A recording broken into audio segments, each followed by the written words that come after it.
Halo guys, apa kabar? Mudah-mudahan Anda semua dalam keadaan baik, tidak kurang apapun. Anda bisa menikmati hari ini dengan luar biasa sekali. Dan pagi ini saya mengantarkan Anda jalan-jalan ke tempat pembibitan bunga saya. Dan kita akan bicarakan lagi tentang masalah yang sering terjadi pada tanaman. Seperti yang saya sudah bicarakan pada bagian saya yang pertama, yaitu tentang stres pada tanaman. Ya, saudara, kalau kita perhatikan, stres ini banyak penyebabnya. Bisa disebabkan oleh salah satu faktor, tapi kebanyakan merupakan interaksi antara berbagai macam faktor.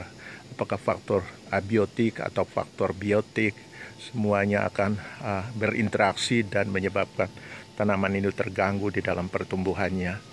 Jadi itu masalahnya.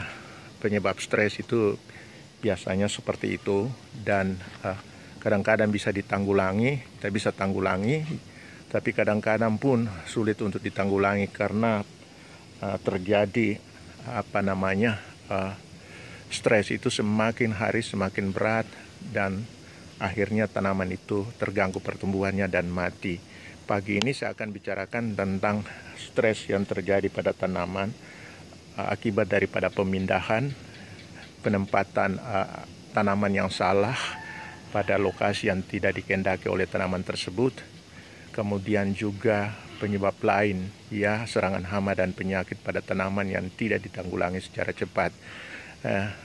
Teman-teman, kalau kita lihat sini, ini tanaman-tanaman yang baru dipindahkan ke dalam pot, dan seperti yang dilihat di sini adalah kebanyakan tanaman ini belum bisa beradaptasi dengan lingkungan tempat tumbuh yang baru, sehingga yang terlihat di sini adalah daun-daun yang ada ini mengalami gangguan pertumbuhan untuk sementara, ya.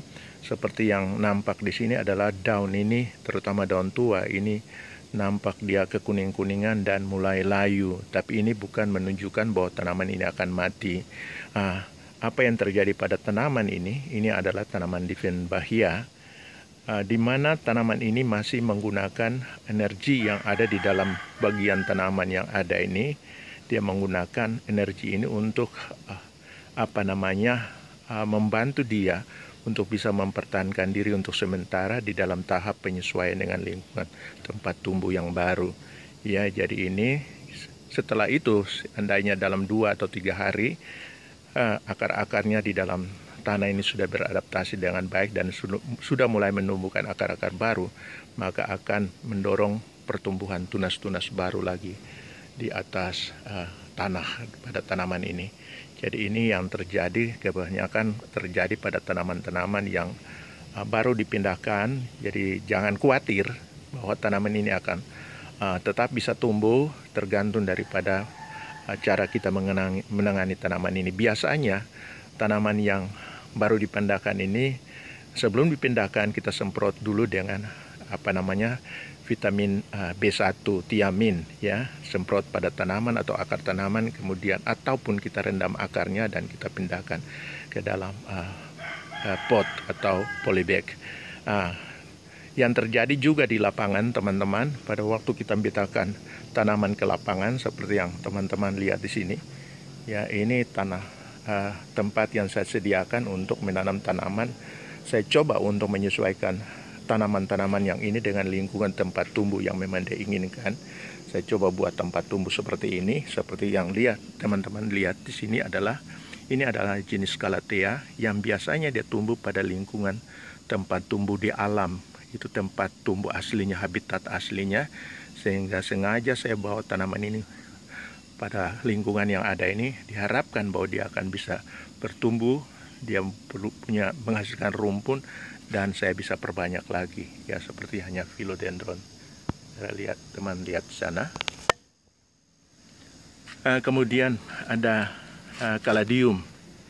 Caladium ini ternyata dengan lingkungan tempat tumbuh yang baru, dia bisa lebih cepat menyesuaikan diri, dia bisa terhindar dari stres dalam pertumbuhan, dan dia mulai membentuk perakaran yang bagus, ya, sudah mulai ada anakan-anakan yang tumbuh. Kemudian kita lihat sini ada salah satu jenis tanaman, yaitu suplir. Suplir ini bisa beradaptasi pada suatu lingkungan yang lembab, tumbuh pada tanah yang terbatas dengan lumut-lumut yang ada, dia masih bisa bertahan tumbuh. Ini suplir ya. Kembali kepada masalah stres tadi, teman-teman. Stres ini bisa terjadi karena berbagai hal. Sudah saya katakan, seperti salah kita menempatkan tanaman pada lokasi yang atau tempat tumbuh yang salah. Kemudian juga seperti yang dilihat sini bahwa ini adalah tanaman lili Paris ya. Awalnya saya tempatkan pada tempat yang agak ternaung, ternyata lili Paris ini bukan itu tempatnya yang sesuai. Saya kembalikan dia ke tempat yang cukup mendapatkan sinar matahari, dan dia mulai menumbuhkan ya daun-daun baru. Dalam 2 hari dia sudah mulai menumbuhkan daun-daun baru. Jadi masalahnya di sini adalah bahwa tanaman ini dia tidak menghendaki naungan, tetapi dia membutuhkan sinar matahari yang lebih banyak.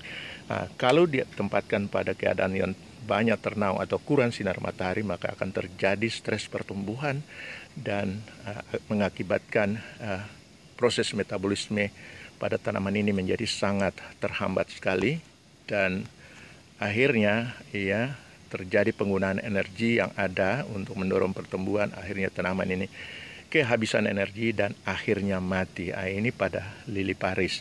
Kemudian ini harus ditanggulangi dengan cepat. Kalau tidak ditanggulangi dengan cepat, bahwa tanaman ini akan mati. Ya, kita harus mencari solusi yang terbaik. Sudah saya katakan pada sesi saya yang pertama bahwa persyaratan tumbuh tanaman itu harus kita perhatikan. Ya, persyaratan tumbuh. Setiap jenis tanaman itu mempunyai persyaratan tumbuh yang berbeda-beda.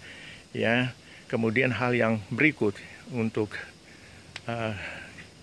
kita perhatikan di sini adalah bagaimana kita mengatasi stres. Ya, secepatnya kita menangani itu, jangan dibiarkan berlama-lama. Contohnya di sini, ini adalah penyakit kutu putih. Bukan penyakit, hama kutu putih.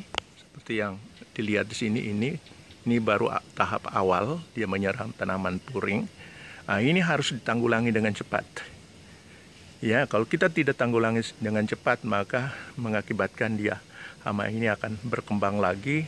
Dia akan sampai ke pucuk-pucuk tanaman, daun-daun tanaman, dan dia akan mengisap cairan tanaman. Akhirnya tanaman ini mati. Karena itu perlu ditanggulangi dengan cepat dengan pemberian pestisida, sehingga hama ini akan mati, sehingga dia akan terhindar dari stres. Ya, kemudian kita berpindah kepada tanaman lain. Ini adalah tanaman-tanaman yang baru dipindahkan, yang sudah 3 hari dan dia sudah mulai kelihatan baik. Dalam arti kata bahwa tanaman ini sudah bisa menyesuaikan dirinya dengan keadaan tempat tumbuh yang baru.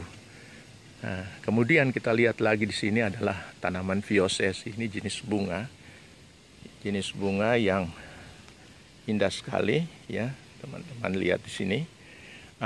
Kalau kita perhatikan di sini bahwa tanaman ini dia tidak membutuhkan sinar matahari yang terlalu banyak, paling tidak setiap hari 3 atau 4 jam cukup mendapatkan sinar matahari. Perbedaannya di sini kalau kita lihat sini adalah kadang-kala tanaman ini seperti yang dilihat di sini adalah dia akan mengalami stres ya kalau kita tempatkan pada kondisi lokasi yang salah. Dia kelebihan sinar matahari atau kekurangan sinar matahari. Dia ini paling baik adalah menerima sinar matahari yang diffuse, ya tidak langsung gitu menerima sinar matahari. Kemudian yang berikut ini ada pertumbuhan ini, tanaman ini akan cepat kalau kita taruh di dalam tempat yang tepat ya. Seperti yang dilihat sini adalah ini adalah 2 ukuran polybag yang berbeda, umur tanaman sama tapi 2 ukuran polybag yang berbeda sehingga pertumbuhannya berbeda. Ya, yang satu polybagnya kecil, ukuran tanaman adalah kecil, sedangkan yang besar polybagnya besar, tanamannya semakin besar. Jadi itu juga harus kita perhatikan, menyesuaikan dengan keadaan tempat tumbuhnya, ukuran polybag itu penting sekali ya, disesuaikan dengan jenis tanamannya. Kemudian yang berikut di sini adalah masalah pemupukan. Ya, kita perlu melihat kembali kepada tanamannya, apakah perlu dipupuk atau tidak, ya. Kalau dia membutuhkan pupuk, maka ini harus kita berikan sesuai dengan kebutuhan tanaman. Kalau arahnya adalah kita untuk mendorong pertumbuhan daun seperti yang dilihat sini, ini adalah tanaman Diefenbachia. Ya, arahnya kita adalah, tujuan kita adalah kalau bisa tanaman ini menghasilkan daun yang rimbun, daun yang indah, daun yang bagus. Oleh karena itu, yang dibutuhkan di sini adalah unsur nitrogen pada awal pertumbuhan untuk mendorong pertumbuhan vegetatif dari tanaman. Iya.